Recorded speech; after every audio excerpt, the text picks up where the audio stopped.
Welcome to another edition of Baseball for Maniacs. We are almost halfway through this month of April, and to say it's been an odd start to the baseball season, I'd say it's an understatement. But one of the biggest oddities right now, Owen, what the hell is going on in the city of New York, both in the Bronx and in Queens? Yeah, so it's a joy to see what the hell is going on in Queens. The Yankees, I'm a little less concerned about. One, because I don't really care, because I'm a Phillies fan. But they got swept by the Rays. They've lost five, so obviously it's not ideal. They got some offensive problems we'll get into after we get into the Mets.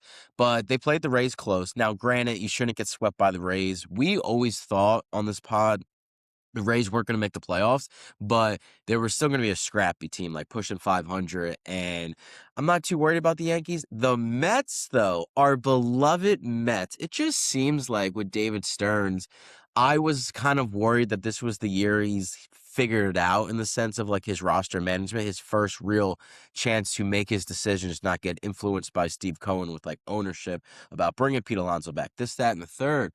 He looks like a dumbass right now in the sense of his signings and everything in his trades. Now, granted, it's early, and I'm very excited in like a month or two to where once we get into the sense of the season to where we can stop saying it's early because, I mean, you got to take these games for what they are and understand that it is early. But if you see some trends going, it's still valid to talk about them. The Marcus Simeon Brandon Nimmo trade looks awful. Let's see what Marcus Simeon's OPS is because Brandon Nimmo's is 1,000. He's batting like 350. He's doing Uh, phenomenal right now in Texas.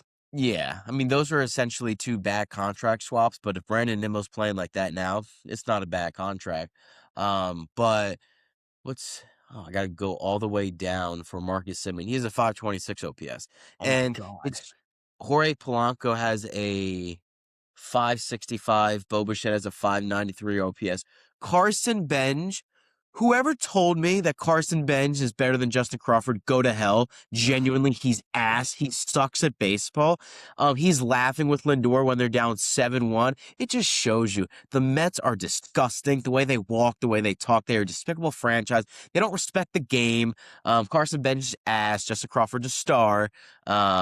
Luis Robert looks good. I do like Luis Robert. I think that was a really good pickup. But overall, with the Mets, before we get into the Yankees, and I'm sure you'll have some more things to talk about with the Yankees, with them being in your division, what is going on with Francisco Lindor? Like, Lindor is known to have weak starts to his season from the offensive side. But from the defensive side and his base running mishaps, like getting picked off, not knowing the outs, I'm not one to say the Juan Soto thing has anything to deal with it because one, he's not playing, like, because he's injured. Something weird is going on in Queens, and I would not be shocked by midseason. I don't really know what they can do because I don't think they'd ever trade Lindor, but it's like something's got to give, right? I mean, yeah, you would think, but I feel like having those two guys, it's like one of those things where you're just gonna have to make it work. They're trying to make those guys their Jeter and Rodriguez essentially, and those two guys didn't necessarily get along, but they brought a ring back to New York, so anything could happen. Even if you wanted to look back in the early 2000s, Jeff Kent and Barry Bonds, they hated each other, but they were honestly probably the best 1-2 punch in the league for a good couple of years. Didn't Jeff Kent win the MVP one year I think he over did, Barry yeah. Bonds? Yeah. Well, I think that was a situation where Bonds was protecting Kent. So, like in the lineup to where Jeff Kent's got a bunch of pitches to hit. So, yeah. And Jeff Kent he's a Hall of Famer. So, Oh yeah. yeah. But either way, like something's weird with Frankie, and I don't like it because I really like watching Francisco Lindor play, even though he's a Met in your eyes, so you couldn't really care for him. He's Yeah. still one of the better shortstops in baseball, and defensively, like you said, he's always been above average to elite. Right Mhm. now is not that case. He looks like dog shit. And I don't know what's going on. He's distracted by something. And if it is the Juan Soto thing, then I feel really bad for Mets fans. But I'm sure Frankie will figure it out. I have more confidence in Frankie than I do in Juan Soto. Granted, Juan Soto's not Mhm. playing at the moment. Yes, yeah, I really do. In the sense of that he's been there, done that. In the sense of like But he he's had not to a deal with leader. Like, he's the worst leader in baseball, in my opinion. Like, Yeah, I but neither think yeah, but so is Juan Soto. Like, you have 2 non-leaders trying to but battle for a leader position. that's true, but I don't think Soto ever tried to be a leader, like, tried to resemble the captain trait. I think Lindor did. Like, last year, I think it was between him and Nimmo was upset that Lindor was being asked about that because Nimmo was there longer. Lindor in 24 was a great leader for that team. He helped them down the stretch. He played through some injuries, was fantastic in the postseason. But if you look at Francisco Lindor's track record with the collapse of 2021 in his first year, when he was booing his own fans, 2022, the Mets got off to a hot start. They won 100 games. They lost the division, lost a wild card. 23, that was a nightmare out of hell. One of the best years ever for me to watch. 2024, great. And then 2025, another September collapse. And then after that collapse, when the Mets basically tore everything down. They traded McNeil, they traded Nimmo. They basically let go of Pete, but they kept Lindor. Obviously, he's signed to that long-term contract. But they're essentially like, okay, Lindor, you out of the past Mets versions, you're the guy. And then you come out like that. Like if you're gonna struggle, fine, whatever, I don't care. But you can't forget outs. You can't get picked off at first base when you're adjusting your mitt, like your sliding mitt. Like that's unacceptable. And if I were a Mets fan, which I would never be because I'd probably kill myself, but Lindor just genuinely pissed me off. Like that's the guy. And it's honestly great for Phillies fans to watch, even though we're struggling ourselves. But it's something to monitor with Lindor, in my opinion, like honestly. Yeah, sure, but it's like I don't know. One of two things is gonna happen here, and it's actually on both sides of the spectrum here for both New York teams. Excuse me.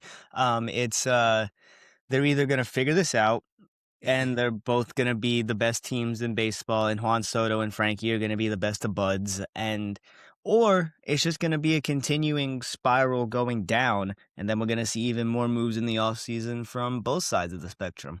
And especially when it comes in terms of the Yankees, whose really only long-term plan is a 33-year-old Aaron Judge. Because Yeah. Jason Dominguez is back in the minors. Spencer Jones is still in the minors. And I don't know what their future plan is, but for their sake, I hope that they figure it out because this is I don't like the Yankees. I don't like seeing them do good, but this is brutally uncharacteristic for them, the way that they've just dropped these games. Well, I mean, just look no further than Jazz Chisholm. And I was here's gonna my say, thing. because like you wanted to talk about Frankie forgetting outs and forgetting rules and stuff. Yeah. What the hell was Jazz Chisholm talking about post game? Dude, what gets me, like, what's so insane about that is if you believe that, like, if that's your thought process, right? You genuinely don't know the rule. One, that's insane. You want $350 million, you don't know the damn rules of baseball. But he said it so nonchalantly, like it wasn't going to be made a story. Like, why would you admit that to the media, the New York media? And then Boone, the next day, is like, I think that's Jazz. I think he knows the rules. Okay, so why would he say he doesn't know the rules? Like, it just doesn't make any freaking sense. And he's batting, his OPS is 501. And another Jazz Chisholm quote that genuinely pissed me off. It's like, just don't say certain things. He says, I don't know, I can't really play well in cold weather. I can't feel my hands. Is New York warm in October? No. It's to where it's like you're in a contract year, like you just say dumb shit. And I kind of was on Jazz Chisholm's side in the sense of I feel like the media kind of went after him too much in the sense like, he has the change, he has the flares that rub people the wrong way sometimes. Him struggling in the home run derby, like the Jazz haters jumped all over that. I'm sure Cutter's King had a field day I with did. that. I did. I jumped Yeah. all over it. I follow Cutter on Twitter. It was my favorite thing on planet Earth. And I'm like, all right, guys, like it's a little bit much. But when he does crap like this, it's almost like, all right, dude, go after him. And he's playing awful to where he needs to figure it out. Trent Grisham, that was the first move of the offseason. We're like, what the hell are you doing giving him $22 million? I'm pretty sure that was literally the first topic we talked about on this channel. Trent Grisham getting the qualifying offer. Like that was what may have been the first thing we talked about on this channel. We're like, because we know they didn't want him to accept it. They just were like, Hell we're hoping no. to get the draft pick out of it. And it just shows me the Yankees management is they're very similar to the Phillies. They're stuck in their ways. But Grisham has a 528 OPS. awesome. And you talk about Dominguez. I know you're Dominguez's biggest hater. He has an like 1200 OPS in AAA, to where it's like the only reason Dominguez isn't playing center field for the Yankees is because of the money Trent Grisham is making. It's a business transaction. And the thing about Dominguez, he still can't field a fly ball in left field. It's unbelievable, even in AAA. But I'd put him in center because in reality, center field is a easier position to play in the sense of getting reads on the ball. It's just about your speed and everything. And I think because he grew up playing center field the entire time in the Yankees organization. So I don't think they're going to do it because I don't think you give up on a $22 million player in April, but that's something to monitor. Judge looks at, he has a 783 OPS. I could He's care less picking it about up. it. Yeah, I mean, Judge, dude, I don't feel bad for Judge because what he did for us was ridiculous. But Judge is in a no-win situation because if he does great, everyone's going to say, "We'll do it in October." So it's like, yeah, but I'm not too I worried mean, about that's the really what Yankees. it comes down to this point at Aaron Judge. We've seen the guy have a 62 home run season in the regular season, but when he gets to October, he literally drops the ball. So it's just like look, I hate the Yankees with every fiber of my being, but I don't hate Aaron Judge. I want to see Yeah, Aaron Judge go down as one of the greatest of all time, but in my opinion, to be one of the greatest of all time, you need one of these. So it's it's not very, even very that. It's like if he just would perform better in the postseason. Like because there's guys without rings that have been great October performers that are still all-time. Bryce Harper. Yeah, But yeah, but at the end of the day, like, back on the Jazz Chisholm thing just for a split second, like, uh, I felt bad for Jazz with the whole cleat stuff in Miami when all that stuff yeah, happened years and years ago. Like, I gained sympathy for the guy. He was on the cover of MLB The Show when he was in Miami, so I was like, "You know what? Yeah, I like this guy. This is the future of the league." And then he was just kinda average for a while when he was in Miami. He had his flashes, but he was always just average. They bounced him around because they didn't have anywhere to go with him in the field, so he could play everywhere, but he's really in middle infielder. He could play shortstop or second base, and that's where he's at in New York.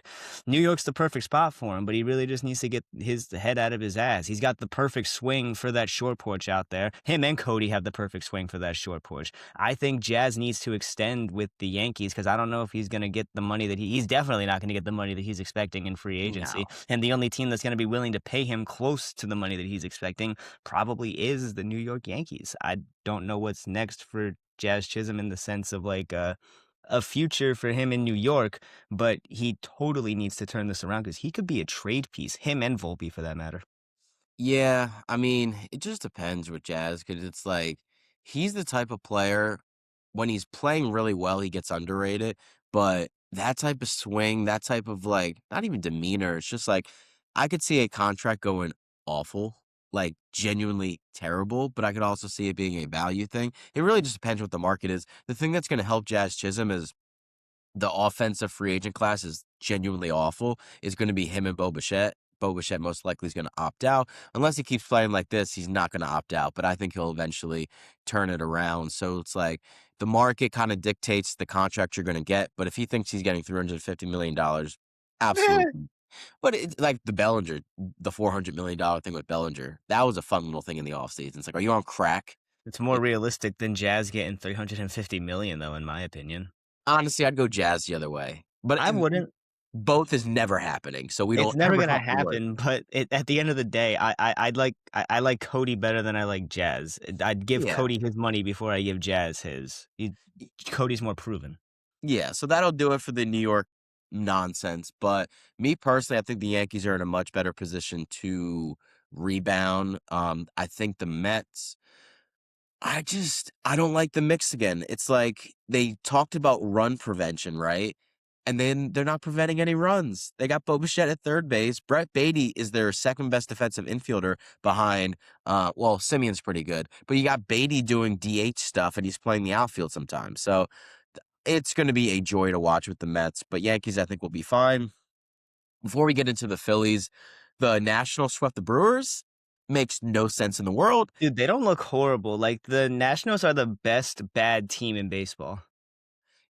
It's funny because it's like if they had a competent bullpen, because their bullpen is the worst in baseball, like genuinely awful. Their lineup is frisky. Their rotation sucks, but they're pitching decent enough. I think they should have got a Lucas Giolito on like a 3-4 year deal because he kind of signing him to a 1 year deal makes no sense in the sense of their window. But they got Miles Michaelis terrible, Cade Cavalli terrible, but their offense is very, very exciting. And if I may, about the Nationals, when they did a trade with Boston early on in the offseason where they kind of just exchanged pitching prospects, and they Yeah, kind of got a pitching factory going on in the minors right now. They have this kid, I think his name's Travis Sakura.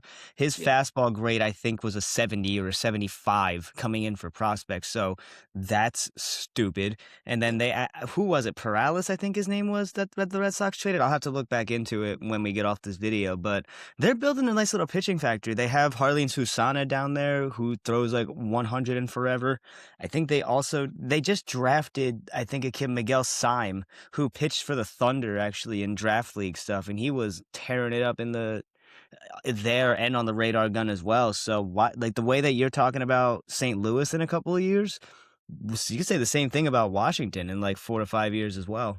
The Nationals are going to be a problem. Like, genuinely. Like, that Dan Hurley quote from UConn when he's like, you better get us now. That's the Washington Nationals because they're going young with the manager, with the GM. They just got some guy from the Phillies organization to help, I think, with player development. And he was a freaking genius to where it's like, if they just get some pitching and hopefully new ownership, because I really think Washington, because remember back in the day when they had Scherzer, when they had Harper, when they had Jordan Zimmerman, when they were paying money, Anthony Rendon before he went off the face of the earth, the Nationals were a premier, not destination, but it was fun to play in Washington because they have a really good fan base. So I don't hope it happens because they're in our division, but I can see things on the horizon. It's not going to be hell forever because essentially the Nationals are in their second rebuild, but it's like sunk cost. Like you got a new team in there, let them do what they do. Wait a couple years, they're going to be fine.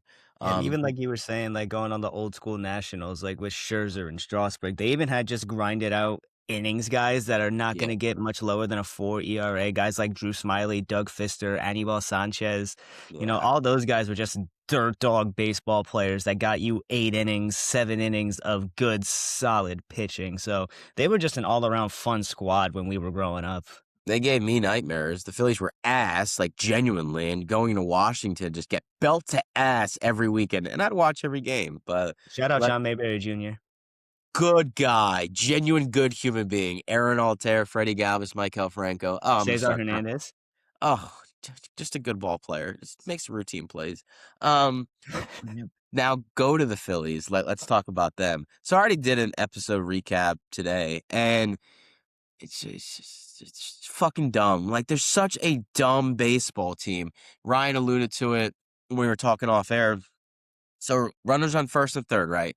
We're down one. Adolis Garcia comes up. It's a 3-1 count. So they decide to steal with Brandon Marsh. I don't agree with that in the sense of I don't think Adolis Garcia is going to put the ball on the ground. I think he's more of a fly ball hitter, home run or bust, right? That's his game. I understand the sense of what they're trying to do in the sense of if he hits it on the ground and Marsh is in motion, you stay out of the double play, the run scores. Whatever. I'm not even mad about that. He goes, it's a 3-1 count, so you got to think it's either if he swings the bat, he's going to make contact, right? Because it's a pitch in the zone. So your job as a base runner, you know this, you play baseball, is if you steal in that situation, you look to see what is going on. Marsh didn't do that, so he hears the, crack of the bat. He's like this, oh shit, oh shit, oh shit. Whatever, not even the biggest problem of that whole situation. So he doesn't know where the ball is. He eventually finds it. Cool. It's not like we have all day, right? Like you got to get back to first. He goes back to touch second base, not once, twice. So it's like, one, you don't know the rules because the only time you have to go back and touch the base is if you go past that base. He didn't do that. So another thing. And then he did it again just for the hell of it. And it's like, you're seeing this happen in real time, real motion. It's like, what the fuck is going on? Whatever. I think that is not even a reflection on Brandon Marsh. I think that's a reflection on the clubhouse. I think it's a reflection on what Rob Thompson has let slide. And he's managing like, there's no care in the world. And that's kind of how the players are playing. I get it. It's early, this, that, and third. But I've said this on numerous episodes about the Phillies on this podcast. We are playing crap teams to where it's like, if you don't take care of business now, you're going to be up in June and July playing the gauntlet of the schedule, getting your ass kicked this summer and wondering why you're 5, 6 games out of a playoff spot. And I said something would have to go terribly wrong for Rob Thompson to be fired, but if he keeps making decisions like this, and another thing that really pissed me off. Okay, Bryce Harper's elite again. He has a 900 OPS. I knew that. You knew that. Whatever. He's a great player. Dave Dombrowski, suck it. But what pisses me off about Bryce is he hit a single today, a random single, like basic. Alec Thomas, one of the best defensive center fielders in baseball. He deserves to be in hell for what he did in 2023. Whatever. He's a good defensive center fielder. Bryce out the box starts hauling ass. Like, what are you doing? And then he just gets thrown out by a mile. And Bryce has done that before. It's a dumb move. You're an idiot for doing it. But that's Bryce Harper. But they asked Rob Thompson about it in the post-game show. And he's like, oh, Bryce does that a lot. And most of the times he's safe. Why on earth can't you criticize your player? And I get it, keeping things in-house, but certain stuff like that, Bryce Harper's going to be like, oh, I'm going to do that again. And then if the Bryce Harper's doing it, the best player, I think it's Kyle Schwarber, but whatever, it might be Bryce. If he's doing that, then everyone else, like the Marshes, the Stotts, they can continue to fall in line. And then we get a situation in October when we can't field a damn bunt, when we can't understand that the wheel play is being ran. It's so infuriating because I see it in real time. I see it. And it's like, Rob Thompson, I think, is a good manager, but it's like, little things like that you can like sharpen up that you would think after 4 years of experience you would sharpen up. You're not doing it. It just shows a lack of urgency. And then, you lost to the Diamondbacks again. So my whole thing about the Adolis thing, how should like were we sure that that was going to be a guaranteed hit and run, or did somebody miss a sign? Like So did Adel? it wasn't a hit and run because it's a 3-1 count. Like if he throws one out of the zone, he's walking anyway. But it's a situation where the only reason they ran was because um if he puts the ball on the ground, you stay out of the double play.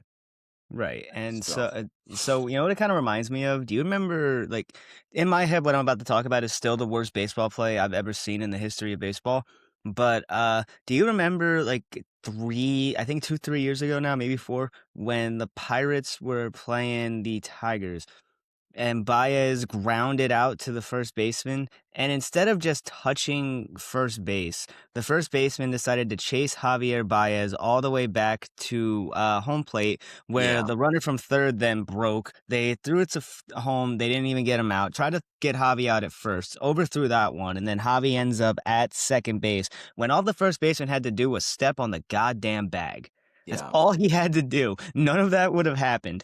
But that's still the worst baseball play of all time, in my humble opinion. But that Brandon Marsh bonehead base running, let's touch second base 2 times because it's second base, got to touch it twice. And like I get, was that going through his head? Like I understand he looks like a caveman, but like he had a caveman moment out there on the field. It's just, and it seems to happen at the worst possible time. And he's not getting reprimanded for that because Rob Thompson, even in the post game, I think he said, "Oh, I have to look at the clip, but it looks like he lost it in the air." Well, don't lose it. Look in before, like do the necessary steps. Don't tell me the result. Tell me what led to that result. Tell me what led to that mistake. But he's just too even kill for me, man. And I don't want Tony Vitello. He's a freaking disaster because he's all about him. So it's like, can I get someone in the middle? Can I get a Charlie Manuel? I know, we can't. He's a We legend. love Charlie Manuel though, but on Vitello though, he's gonna single-handedly ruin the college to MLB pipeline when it Yeah. comes to coaching because he like obviously again it's April, but he has zero control over that Giants clubhouse. Yeah. Well, because I think the players see right through him. I think he's genuinely a me guy. And dude, I implored the Phillies to go get Vitello in the sense of like, I think they needed a kick in the ass. But Vitello, his main mistake is he's like, you can't control professional athletes that are making 10 times your salary, like Rafi Devers, Matt Chapman, and expect it to be like college. Like, you genuinely can't do that. And at your first time as a manager, now, granted, I'm not a manager, so I don't know, but I think your main goal should be to relate to the players. Learn them, they learn your style, and ease into it. He was giving a rah-rah speech 4 or 5 games into the year. A rah-rah speech, dude, come on. It just defeats the value of that rah-rah speech in the sense of, like, if you want to use it in midsummer when you need it, it's not going to hold any merit, and they might be just cooked by midsummer. One, they're not really a good baseball team. I like their offense, but their pitching and their bullpen is a problem. And like you said, it kind of ruining it because he was kind of the test subject for like that college like mindset.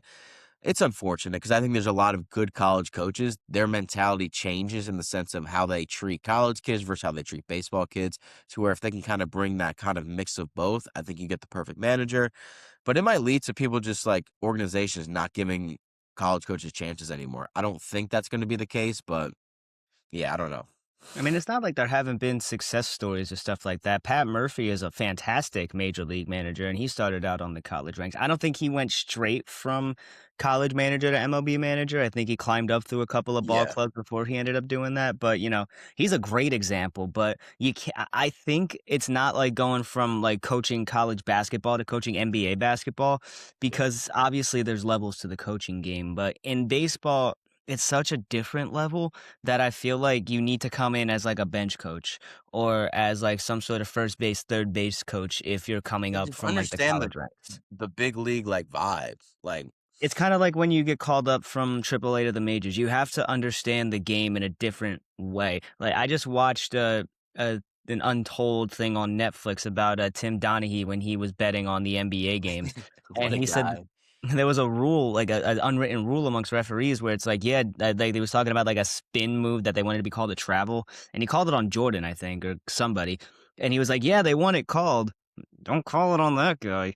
So it's like Yeah, it's kind of like that thing where it's like you want to be the manager. It's like, hey, yeah, you handle it this way, but you like watch how I'm doing this, so like you can learn from this. It's like if he went to, let's say, who's in your opinion, who's the best manager in baseball right now? hmm, that's a good one. Would you say I Pat Murphy? what do you say? Would you say Pat Murphy? I was going to say that. Like, I think Pat Murphy perfectly resembles a mix of kick in the ass when you need it, not continuous because then it loses its value. I think it might be Pat Murphy. Dave Roberts can go to hell. Like, he genuinely has a star-studded thing, and he had one or two postseasons that he didn't fuck up completely. But I think his talent, like, I don't think he's in the discussion. Who else would I go with? Tito's always up there. Yes, but I've seen some things to where it's like the game has kind of passed him a little bit. Like he's still a good manager, but I think he's a little AJ too. Hinch, Kevin Cash is still a great manager. Yes, God forbid, don't get him in the playoffs because I feel like that's Nope. when he tries to get too like smart. Anyway, the point I'm trying to make is that I think that college coaches should kind of go like that route. If anything, he should have been hired in the Brewers organization so that he could learn from a guy like Pat Murphy who did exactly what he did, and then he could be the manager that he's supposed to be. Because Vitello's got all the potential in the world. We saw what he did with Tennessee, and he turned those guys into probably the best program in the nation with teams like Vanderbilt, Florida, LSU, Texas. And they were at the upper echelon of that. It's not that I want to see him fail. It's just that the attitude that he carries and the way that he does these post game interviews and just the handling of things on the field. I don't know what happens in the clubhouse, but you see how things are going on the Yeah, field wise for the Giants. They look like shit. I don't want him to get fired. I want him. I want to see him succeed, but I don't see a world where he's not back in college by literally next year. yeah. He gives me Gabe Kapler vibes, like in the sense Oh of like God! Wait. Kaplan was a decent little manager when he was in San in Francisco. San Fran he was. It was so weird, dude. Like the Gabe Kapler experience in Philadelphia. You couldn't stand Gabe Kapler. It was just a twilight zone, dude. It's like, what the fuck is going on? Like, am I in real life? Like, it wasn't just the baseball decision moves he'd make. Who was the guy from the Mets around the same time? Callaway or something? Was that his Oh, name? Mikey Cal, dude, what a mess that was. It's like that's when the Mets were in their peak Mets because this was before the Cohens got bought, but you kind of knew that I guess the Wilpons were going to sell. So it's just like, who the hell cares what's going on? Just hire anybody. But I think the Gabe Kapler era kind of built me for the Rob Thompson era to where it's like, I will scream at Rob Thompson, but for the most part, it could be so much worse. But that's enough for managers. We should do an episode one day where we just rank the managers, not like 1 to 30, because I could care less about the Rockies manager. Yeah, well, Um, coming in dead last is Alex Cora, but I mean, I'll get to that in a little bit. But well, like good segue. The Red Sox have won a series, so I'll let you kind of take the floor in your beloved team. Yeah, so as of today, we've won 2 series because we beat the Cardinals 9-3 earlier today. Brian Bayo actually looked really good on the mound today. Uh, he had really good stuff working. He only let up 2 runs. I think he went 6 innings today, so it was really nice to see him go that long. Wilson Contreras has officially found his swing. He went Yabo to dead center today in his old ballpark. And I will say it was really nice of St. Louis in the first game. We're not going to talk much about the first game because there's not really much to talk about in the sense of like Red Sox offense. We just got diced up by Dustin May, a guy who almost got killed by a salad. So like Jesus it like Christ. it. Dude, you see what the Dodgers got back for him?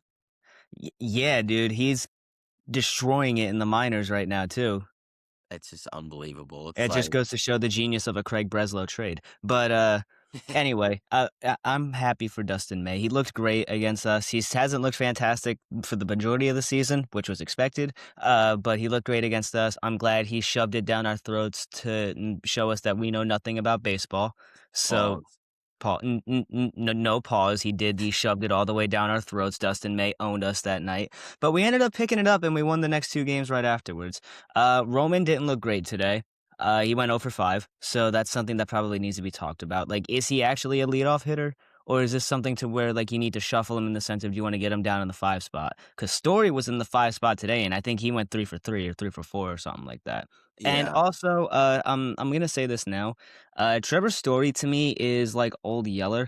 I love Trevor Story with everything in my being, but someone just needs to take him to the barn at this point. Cause like listen, Franklin Arias is in the minors, okay?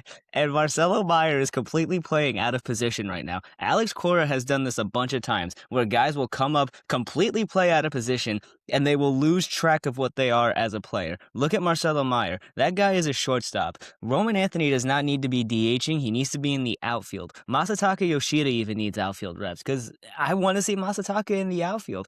But Trevor Story is the old man on the roster now. He is the guy. Him and Wilson are the leaders. But Trevor Story cannot be a shortstop anymore. You have to make that switch. He doesn't have the range that he used to have. I remember I was so excited when Trevor Story came back from injury like 2 seasons ago. Mhm. He made a diving play, separated his shoulder. I was so angry, but it wasn't even at Trevor's Story, but it was just like, why?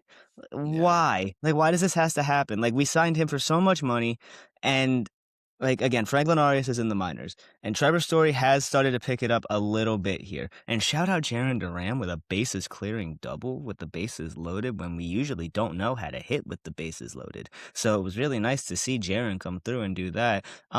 I'm still feeling the way that I'm feeling about Alex Cora because he has absolutely no idea how to construct a lineup. There's no reason why Caleb Durbin should be batting second when he's I hitting saw that. under 100. It's getting to a point to where I feel like he's getting there and flipping a coin to be like, all right, which guy batting under 150 is going to hit second, Story or Durbin? And it's been Durbin pretty much this entire series in St. Louis, which I mean, fine, we took 2 of 3. So I'll take that in the sense of like, okay, we're picking it up. We're finally starting to look good. You know, Bayo looked really good. Sonny Gray's been looking really good as the last couple of starts. I'm trying. Who the hell was it yesterday? I can't remember who started yesterday, but he looked. It might have been Oh, Sonny. Ranger. Ranger It was was dominant. Ranger. That's what I wanted to say. That was the Thank thing I wanted to you. bring up. Ranger Suarez finally looked like the signing that he is. Now again, Ranger. it's only one start, but You're this gonna could love be. Ranger. He's a good kid. Look, I want to love Ranger, but right now I'm like, all right. He's on strike 2 right now. It's 3 strikes and you're out. It's April. It's baseball, Owen. You know the rules just as much as I do. We know it better than Jazz Chisholm, and we Oh, know it better than Brandon Marsh. yeah. Ranger Suarez finally looked good. And you got to understand, I've been pulling my hair out since the start of this season, just waiting for a sign of life from this pitching staff and this offense. And we finally got it in St. Louis. We're we're going to Minnesota, and that should be another series win. Realistically, that should be another series Twins win. are 9-7. They do look good, but then things get tough. I think right after that, we're back at home, and I think that starts a stretch of AL East opponents. And I'm pretty sure the Yankees are first on that docket. Let me fact check myself. Oh no, actually, it's even worse. So before the Twins, after the Twins series, we go back home. We got to play 4 against the Tigers at home. and then we got 3 against the Yankees, then we gotta go on the road to play the Orioles, and then we finish on the road in Toronto. So we have a tough couple of obviously, those teams aren't looking great right now when you talk about New York and even Toronto, they've been sputtering a little bit, but we It's a got a tough great stretch ahead of opportunity us. for you guys to kinda take control of your destiny, because And like you said, the divisions, they're all kinda playing, like, mid, so it honestly, like, you hate to say make or break in April, but I always say these games matter the same in September, and if you got a stretch of playing 3 division teams in a row, and it's not like I would say the NL East to where it's like if you're playing for the Phillies, Atlanta or the Mets, those are really important. Marlins, Nationals, it's different. Every game against an AL East opponent is going to matter for every single team because, like I said, we said the Rays weren't going to be a factor. They're tied for first right now. So it's like it's going to be a long season, but I still think the Red Sox have a really good chance to win the division. they're slowly turning me back around into the thing of like, okay, we can do this. Like, we got this. We're a competent baseball team. They still have a lot of things they need to show me. Caleb Durbin needs to turn it around. Jaron Duran needs to wake up a little bit more. Roman needs to stop just swinging at everything and he needs to get his head on the ball. Trevor Story needs to stop being old. And And and honestly, Ranger put needs in to the keep sparring. pitching like he did last night. If Ranger can continue to do that, I will never say another negative thing about Ranger Suarez a day in my life. But Well, until then, I'm hopeful now. I'm not dreading anymore. I'm hopeful. We're almost 500, boys. We're almost there. yeah, I mean, it's so funny because it's like when the Phillies are playing bad, I used to dread. I don't know. I feel fine. It's like when your son or daughter is a fucking screw up and they always keep going back to rehab. And it's like, how many times can you cry about it? How many times can you be upset? Like, I'm going to watch, but I don't know. The Phillies should be fine. It, We've crossed some lines with some of the shit that we've said so far this it's just, episode. it's just how I feel. Like, I'm angry, but I'm not yelling angry. The one time this weekend when I lost my mind was Trey Turner because Justin But Crawford that's was up understandable. Yeah, well, Justin Crawford was 2 feet away from tying the game on a homer. He ended up getting a triple, and I saw that energy where he's pumping up, he's hyping up the dugout, and then I see Trey Turner walk into the plate looking like a little bitch, and it's like, you just knew his whatever is, he wasn't going to do a job, and then he takes 2 pitches right down the middle and pops up to left field, and it's like, Trey Turner could win the MVP, but you know what's going to happen in October? He's not going to come through. It's just something about him. And I would much rather Trey Turner have a bad season but come up in clutch moments because it's like, I feel like we're going to get there. But that's enough on Trey Turner. But that's the only time this weekend I was visibly frustrated. Let's get to the power rankings. Me and Ryan kind of have similar ones, so we'll just kind of do one list. The Dodgers. I mean, do we really need to talk about them? They're a great team. Whoever's hot in October maybe can give them a fight, but we'll have to see. I think they're going to run away with the NL. Actually, not really because the Padres are 10-6 as well, but I got them third. I actually got the Braves second, and I think they're still winning today on Sunday Night Baseball to get them to 10-6. I will fact check. Yeah, let me check that. Come on, load ESPN app, you garbage app. Yeah. Oh my god, yeah, they're winning. It's 9-0 in top of the 6th inning. Hang on, I'm gonna see what's happened here. Yeah, I'm sure Austin Dubon Riley's. RBI, Mateo RBI, Acuna RBI. Who the hell is Smith? Oh, Josh. Oh no, No, Dom Smith. good guy. Dom Smith, 2-run homer. Albies single RBI. Farmer doubled and scored Riley and Albies, and then Dubon singled and Farmer scored and Dubon got thrown out, stretching it into a double, and that's how we got to the top of the 6th. So yeah, they had a 6th run, a 4-run bottom of the 5th inning after a 2-run bottom of the 4th inning. So they have a chance to continue piling it on the Guardians. Tanner Bybee had 8 earned runs, and Colby Allard has 1 and a third of an inning pitched Yeah, so the Braves, it's funny because like, the injury bug hit him, like, the same thing, so already too. Like I was so upset. I mean, I wasn't. Like, here's the thing with injuries, man, like, you never root for them even against your worst rivals, but I'm not gonna cry about it, like, if Francisco Lindor and I'm not wishing this, I'm not even gonna get into it, but if he gets injured, I'm not crying about it, but nevertheless, the Braves, they're playing very well, and when we did our preview of the NL East, the main thing we talked about was are the guys on the offensive side going to return to 2023 form? Austin Riley looks great. Ozzy Albies looks great. They're doing this with Acuna having a slow start, and you know he's going to be there by season's end. So I don't know, man. Like the Phillies and the Mets, well, mainly the Phillies, but they got to get it together because the Braves can easily win this division, and I think right now they're the second best team in baseball. Going in on number three, the Padres. I don't think the Padres have the pitching to sustain this in the sense of like the longevity of the season. But I mean, the NL West, in my opinion, besides the Dodgers, is not. Yeah, Just to talk about the Padres real quick, absolute electricity. They have back-to-back walk-off nukes. yeah, I think Xander hit a grandy, yep, and then I don't know if Sheets also hit a grandy or if it was just a three-run nuke.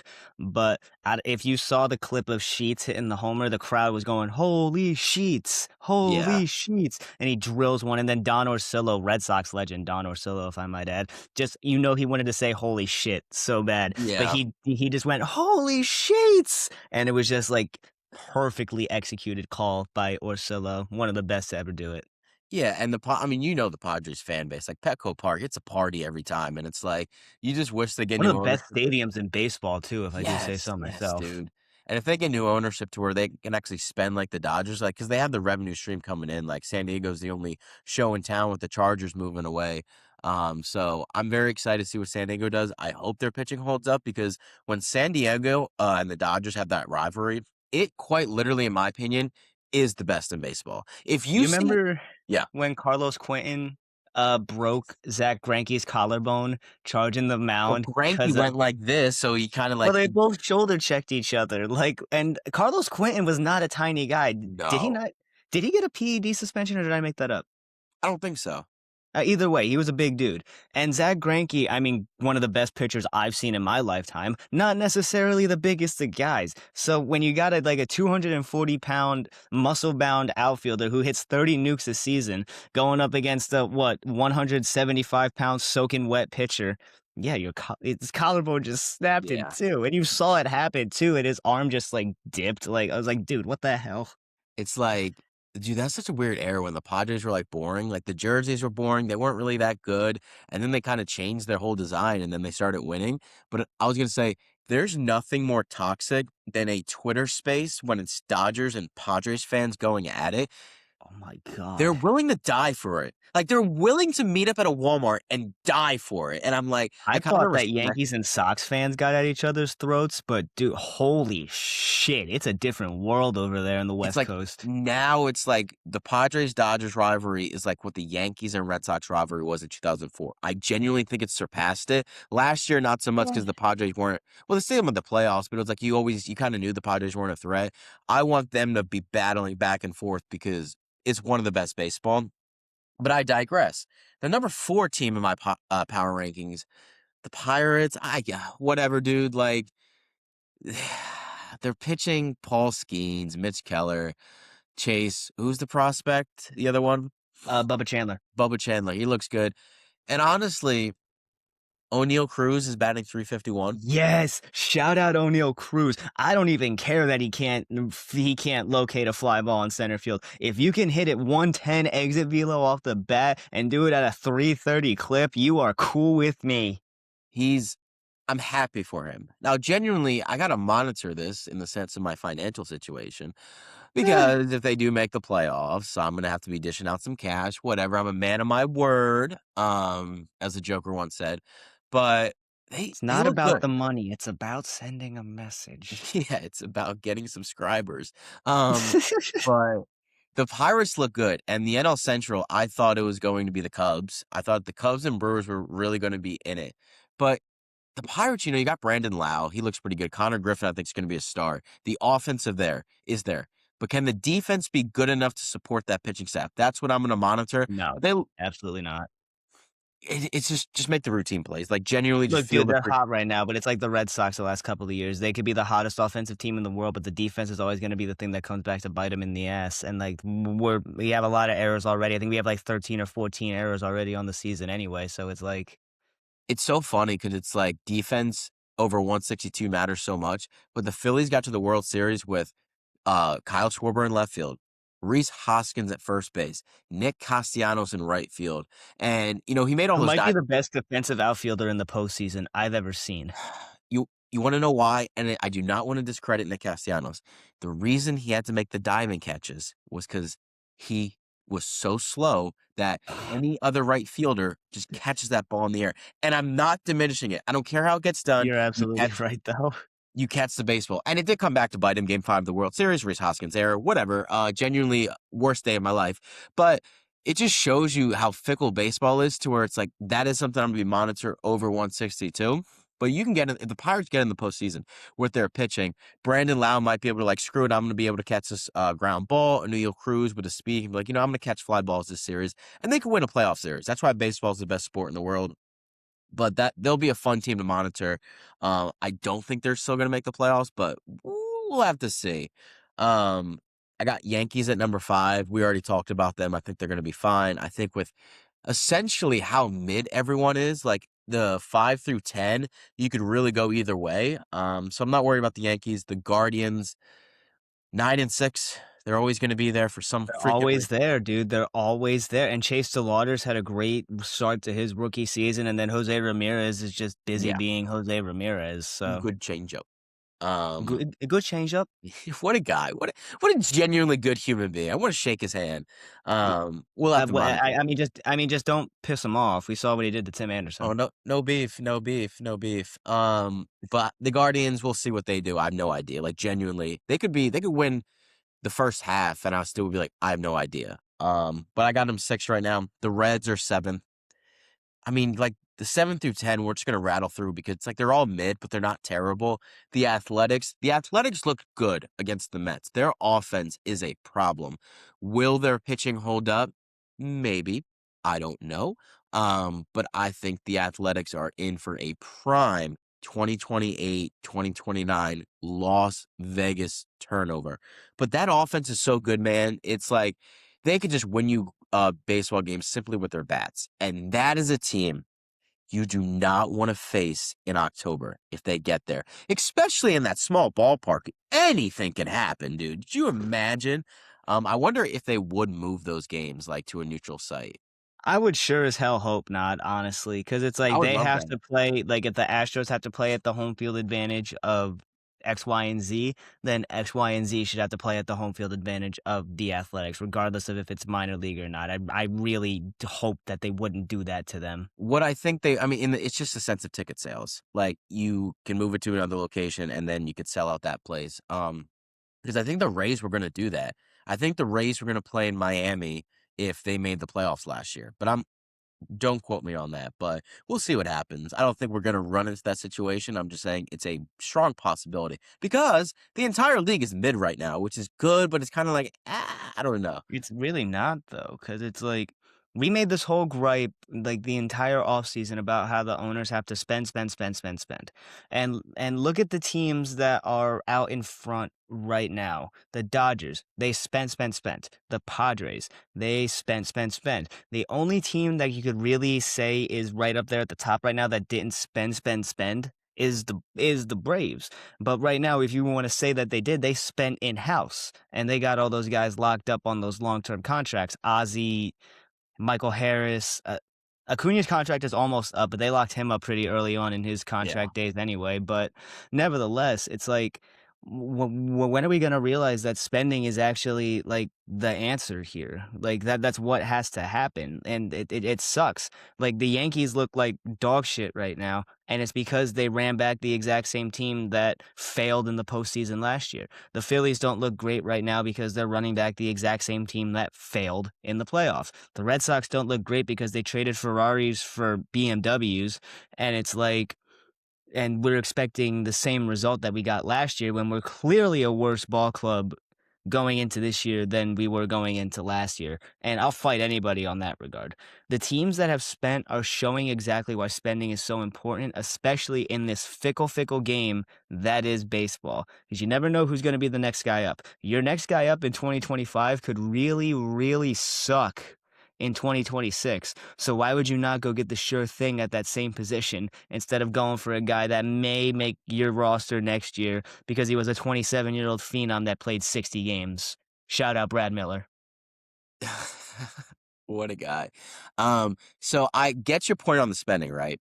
But you can also look at the Mets and they're spending now it's still early in the season, but letting Pete now Pete looks awful, but it's just like an example. They kind of let Pete walk for Jorge Polanco. Was that the right decision? Letting Bo Bichette take up third base when you got a cheaper option at Brett Beatty that honestly had a resurgent year last year, and you could have used that money on another starting pitcher. Because I think the Mets' problem is I like Nolan McClanahan. We talked about it. I like Freddie Peralta.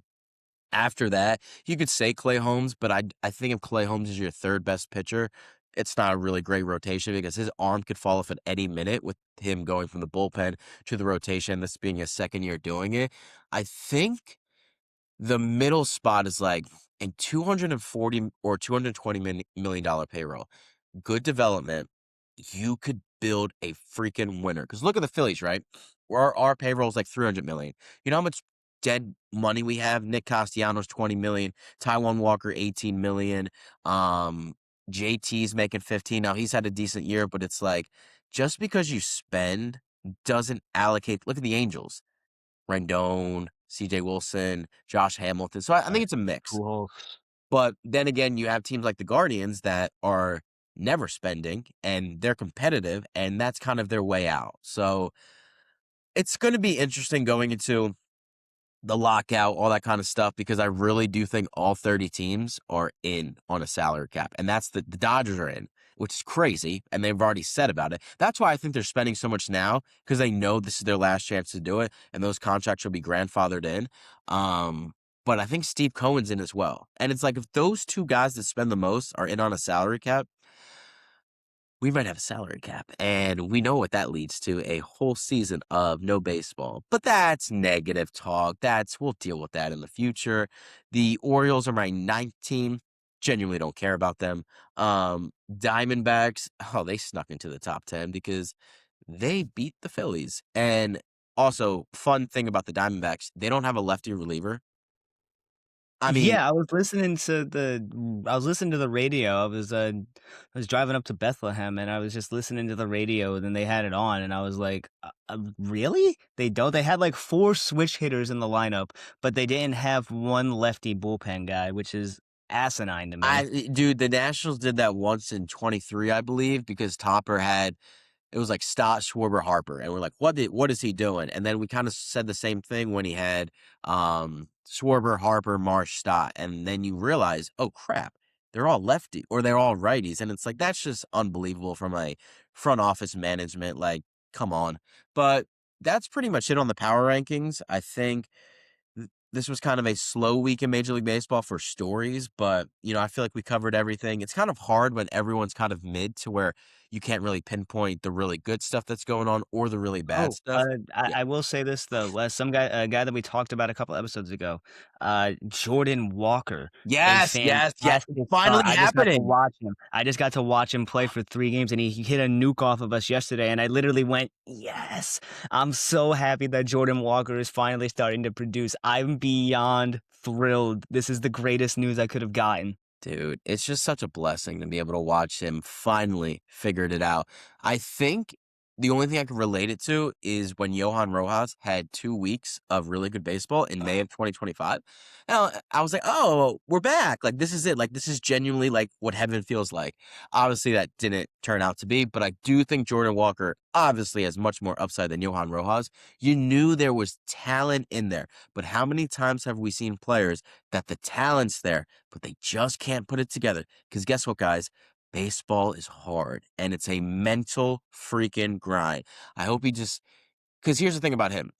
He's been through the worst. He's already like hit rock bottom to where it's like his mental strength, if he continues to play well, is going to be out the ass. Because it's like if he does go in a little slump, he's like, I've been here before. I've done it. So very nice to see Jordan Walker do that. I will end this episode on one thing. Aiden Miller might not play for a few months because he has genuinely chronic back pain. Dave Dombrowski said, I can't speak on the entire medical report due to HPAC or something in the sense of like medical confidentiality. What Yeah, the It's a HIPAA hip? violation. Is he dead? Like, what the hell is going on? Like, he's 21 years old. Like, and guess what? Alec Boehm's batting 148. He's over his last 16. This would have been the perfect time to be like, Boehmer, thank you for your services. Go to Ooh, hell. straight up. Ooh, straight up, Caleb Durbin, Alec Bohm, right now. Nah, nah, nah. Fuck! I think Durbin's ass. Like genuinely, I think I like Alec Boehm better than that. Remember how I said that getting, Durbin for Bregman was like getting a piece of pizza when you had, like, a piece of steak? Yeah, Yeah. I'm gonna change that up. It's like getting, you remember when you would go to school and you go into Fridays and it'd be like, "Oh, yeah, we're gonna get pizza," but it would be like this shitty, barely cooked, still frozen halfway through with the dough cold in the middle Oh, pizza? I love that pizza either way. I was a fiend. No, but it's like because you have that nostalgia of it's like, "Oh Yeah. my god, it kinda looks like it," I'll but eat it's anything. but it's not, you know what I'm saying? It's like, "Oh, th Yeah. th this is kinda it." It's like having steak and then going to get steak bites from Arby's. Yeah, no, I get that. It's just like I would still go Alec Boehm. The thing about Alec Boehm is he's just like when you've had mid for so long, it's like you're with a girl, right? And she's not awful, but she's not great. And she's just running her, I was going to curse. I don't like cursing. Running her damn mouth and like week after week after week. And it's year six. And you don't really want to break up with her because you don't really have any better options because Ada Miller literally doesn't have a back right now or whatever's going on. And it's just like, dude, it's like she'll like slam the door. And it's not even like a big thing, but it's a big thing because it's her. And it's like, that's Alec Boehm in the sense of coming up in a big spot. It's like, you again? Like, shut your damn mouth. And whatever, like, got on a tangent, but good episode. Good week. We are going into week 4 of the big league season, so I'm very excited. We'll be back next Sunday with an episode. We'll probably do a episode or two in between. We have to kind of see our schedules. Maybe we do breakout players like Jordan Walker, like O'Neal Cruz, the players that, are really starting off the season hot, or the people that like Alec Boehm, like Caleb Durbin, who are batting under the Mendoza line. So we'll be pumping out content every single day in the sense of whether it's Instagram, TikTok, YouTube. We're gonna be having a field day. I've been having a blast. Anything else you got to say, Ryan? No, not really. We covered a lot. Just be on the lookout for more content coming through. Sox got the Twins coming up. That should be a competitive series. Who do the Phillies got coming up next? Cubs. Then the Cubbies playing the Phillies. So the Phillies realistically should, is it a 3-game series? Yeah, in You should Philly. at least get 2 out of that minimum. God, you hope so, right?